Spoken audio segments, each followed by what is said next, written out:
Have you ever played a level that made you feel like you're doing something wrong?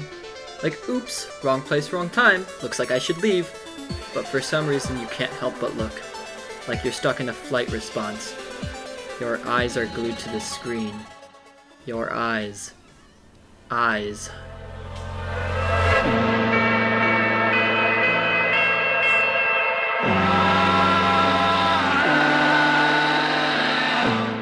I've always been a fan of deep theories about human conscience, and in this context, the third eye. So this level immediately won a special place in my heart. The theme of this level being centered around, of course, opening your third eye. When I first took a look at the level, it was on Viper's channel, and for a while I thought it was a great level. But nothing special since I couldn't see the full amount of detail due to YouTube's video compression. And boy is there a lot of detail. The first thing I noticed in the level was actually the high appearance of the number 3, whether that be in its purest form, or represented with structures or decoration. For example, let's go to the start of the level.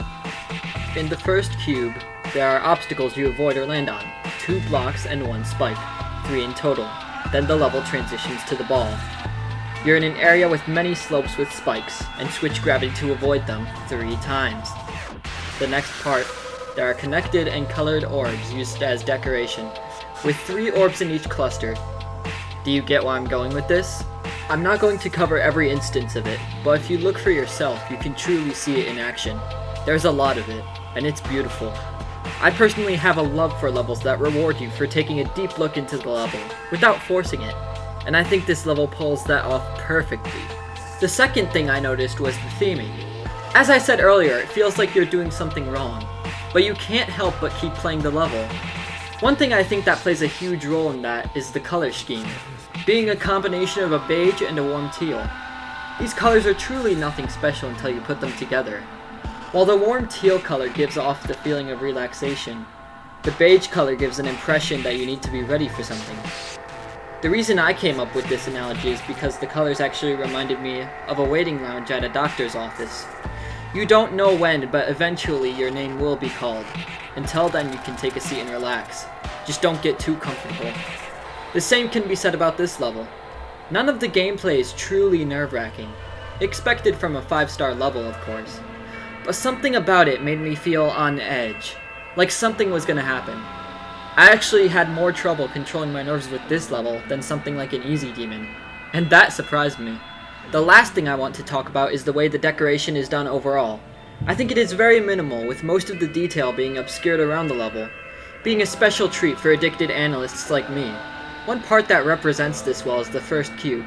It's a very small section, but it can catch the eye of anyone playing the level, whether it be a well-executed modern level for one person or a Valley of Secrets for another. It can easily capture your attention and keeps it for the rest of the level. I think my favorite part, however, has to be the last part, with it having an eye that reveals the hidden upcoming obstacles. It's a simple concept with such amazing execution, which I think is the best way to end the level. My big question is, what role do these eyes play in all this? Is it a theming choice? Why is it helping me through the obstacles? Is it just me? I could go down this rabbit hole all day.